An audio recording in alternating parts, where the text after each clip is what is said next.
Halo teman-teman semuanya, kembali lagi dengan saya Aura Letera Koli dari Pendidikan Bahasa dan Sastra Indonesia Angkatan 2025.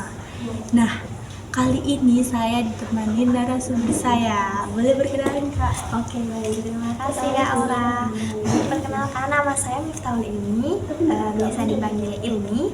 Saya dari Prodi Pendidikan Bahasa dan Sastra Indonesia Angkatan 2025. Oke, berarti kita sama ya dia, Kak? Iya, benar Prodinya. sekali. Nah, apa sih Kak alasan Kakak memilih Pendidikan Bahasa dan Sastra Indonesia? Wah, baik, pertanyaannya menarik sekali nih Kak Aura. Jadi gini, alasan saya untuk masuk ke Prodi Pendidikan Bahasa dan Sastra Indonesia karena di kalangan orang awam mereka berpikir bahwa bahasa Indonesia itu mudah untuk dipelajari. Nah, saya sebagai anak PBSI saya ingin menggali lebih dalam. Emang iya sih apa bahasa Indonesia itu mudah dipelajari? Nah, ternyata setelah saya masuk ini pendidikan bahasa, ternyata tidak semudah itu, Kak Aura. Benar sekali Kak, karena saya tuh juga merasakan kan. Apalagi di bahasa itu bunyi aja ditafsirkan gitu ya Kak. Iya, benar sekali. Ngomong-ngomong tentang bunyi, jadi di pendidikan bahasa dan sastra Indonesia itu bunyi sangat dipelajari lebih dalam. Dengan istilah lain, fonologi.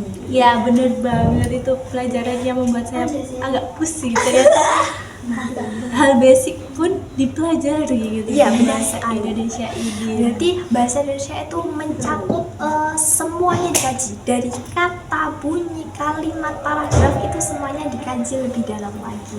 Keren banget ya Kak ya. Iya. Ngomong soal kata-kata itu pasti menghasilkan sebuah bahasa ya Kak. Iya.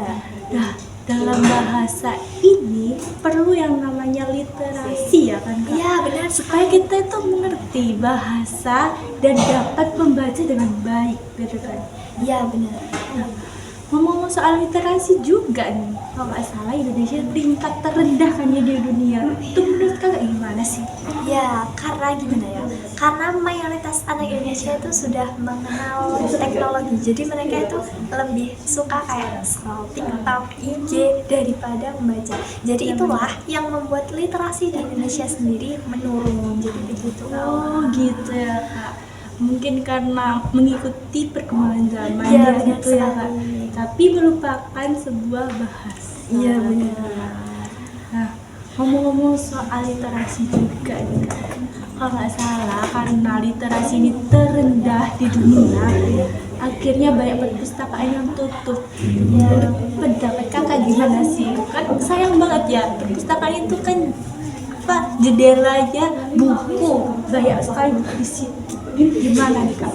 Gini, jadi untuk perpustakaan yang tutup itu benar-benar sayang sekali. Karena apa? Karena kebanyakan perpustakaan yang dibuka itu jarang ada peminatnya, dan dari situlah perpustakaan itu karena sepi pengunjung, jadinya mereka akhirnya mau tidak mau harus menutup perpustakaan tersebut. Sedih banget. Sangat miris sekali literasi di Indonesia, benar banget. Saking rendahnya sampai Ya. perpustakaannya tutup.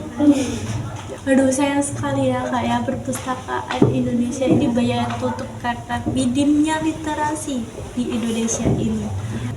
Nah kira-kira ada nggak sih kak solusi buat Indonesia ini agar berkembang terutama di literasinya?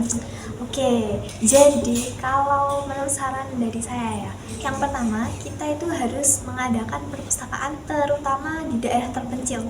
Jadi karena daerah terpencil itu sangat jauh sekali dari kata baik tentang literasi, jadi pemerintah harus memfasilitasi daerah-daerah terpencil tersebut agar mereka literasinya juga berkembang. Nah, terus yang kedua kita bisa mengadakan perpustakaan keliling. Nah, jadi di perpustakaan keliling itu akan memfasilitasi anak-anak yang kurang mampu, seperti hanya tidak mampu bersekolah. Jadi fungsi dari perpustakaan keliling ini mereka membantu anak-anak yang kurang mampu. Jadi walaupun mereka tidak bersekolah, tapi literasi mereka berkembang.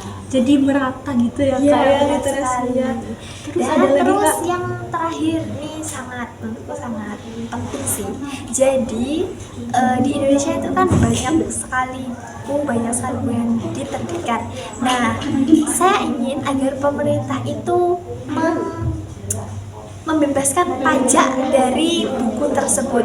Jadi gini, buku itu kan jendela dunia. Buku itu sangat dibutuhkan oleh anak-anak yang belajar. Kenapa kok harus ada pajaknya gitu? Nah, saya setuju sekali dengan hal itu. Ya, seru sekali ya bahasanya sebenarnya. Iya. Tapi ya harapannya sih agar pemerintah dapat mendengar aspirasi rakyatnya. Iya, Ya, benar Kak. sekali. Ya. Terima kasih banyak Kak Ilja atas kesempatannya. Ini mau nambah wawasan baru bagi saya dan tentunya solusi-solusi yang diberikan Kak Ilja itu sebenarnya bisa dilakukan di Indonesia ini, diterapkan, dan semoga aja ke depannya bisa diterapkan dengan baik ya. Iya, benar sekali ya Allah. Oke, Ada kata-kata penutup Kak? Gitu. baiklah, buat pelajar-pelajar semua yang ada di seluruh Indonesia, tetap semangat dalam belajar, terutama untuk mengembangkan literasi di Indonesia agar meningkatkan peringkat terutama di dunia.